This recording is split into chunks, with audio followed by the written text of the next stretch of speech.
Imagine waking up to a world where the food you eat every day gets more expensive and there's nothing you can do about it. That's the reality now.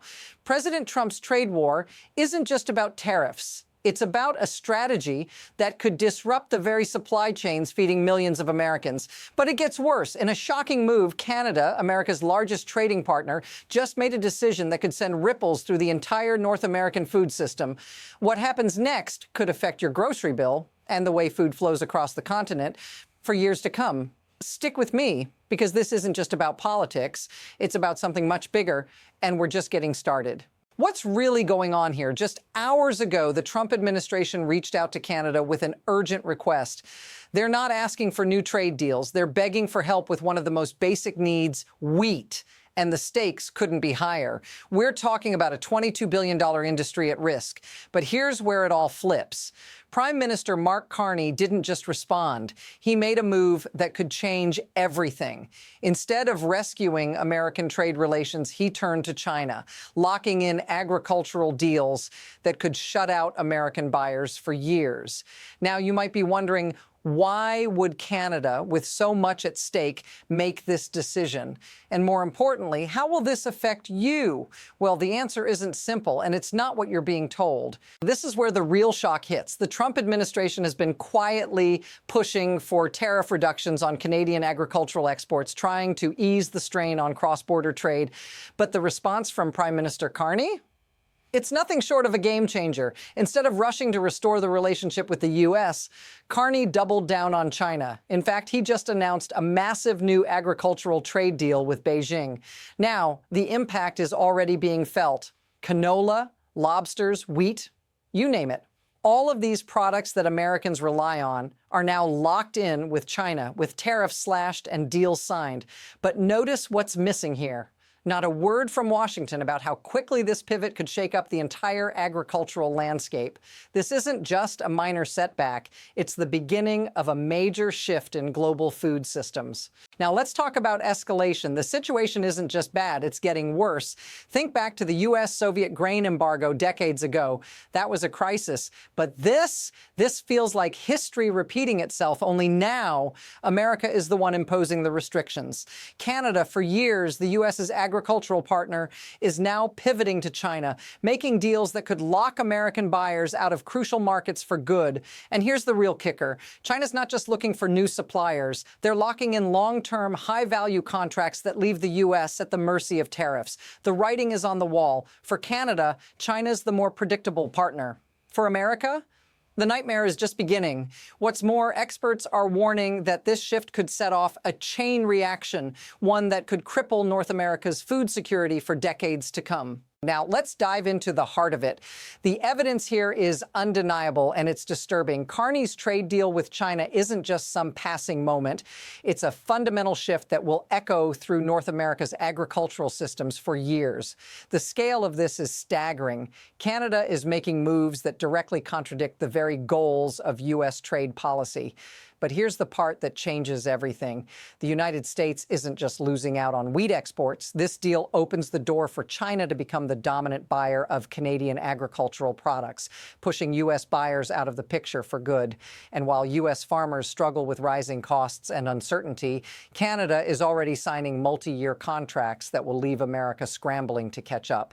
This isn't just trade. It's a strategic realignment that the U.S. could never have imagined just a year ago. And now the crisis is stacking up faster than anyone expected. This isn't just about trade deals anymore.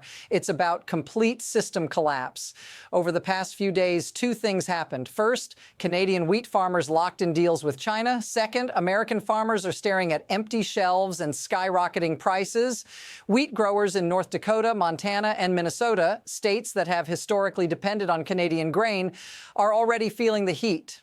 Their costs are up 30%, and now they're scrambling to find alternative suppliers from Australia and Argentina. But here's the real problem. These disruptions aren't just temporary.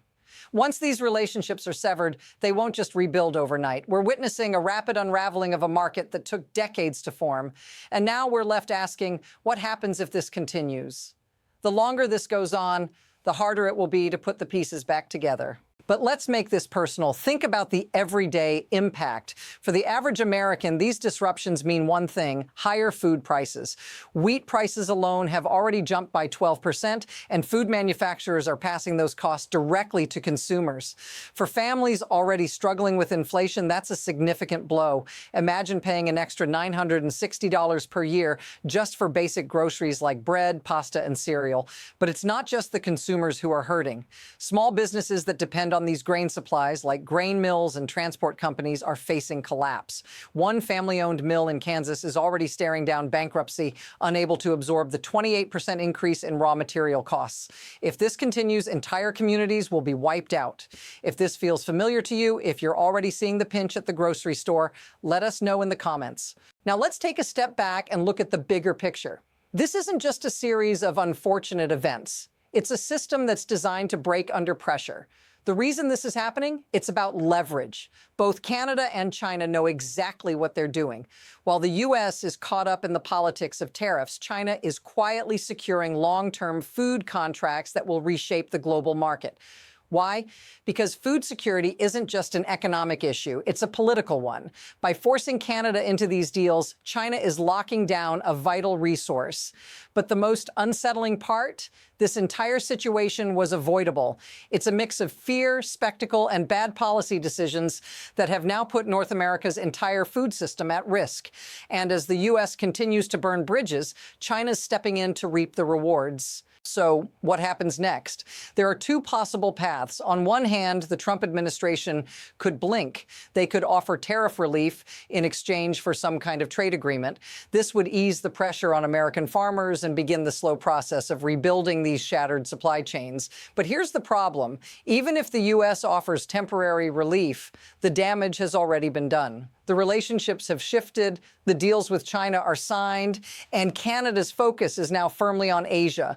The second path? A complete disintegration of the North American agricultural system. We could see processing plants close, railways lay idle, and logistics companies go under. This would make it nearly impossible to reestablish the flow of Canadian grain to American buyers. The worst part? No one can predict how fast this will spiral. The next few months will be critical. It's a race against time to see which path we'll take and how it will reshape food systems for generations. Now, let me leave you with one stark reality. The integration that made North America's agricultural market one of the most efficient in the world is collapsing, and it's happening fast. The decision to weaponize food trade against your closest allies has consequences that go far beyond politics. The ripple effects will be felt at your local grocery store, in the prices you pay, and in the availability of the products you've relied on for years. This could take decades to repair, if it's even possible. The truth is, Canada is already making its move, and America's strategic advantage is slipping away. The next time you reach for a loaf of bread or a box of pasta, think about this. The trade policies that were meant to protect American interests could end up costing you and your family more than you ever expected. Stay tuned, because the next chapter of this story is already unfolding. Don't forget to hit subscribe for continued analysis of how this will affect you and the world around us.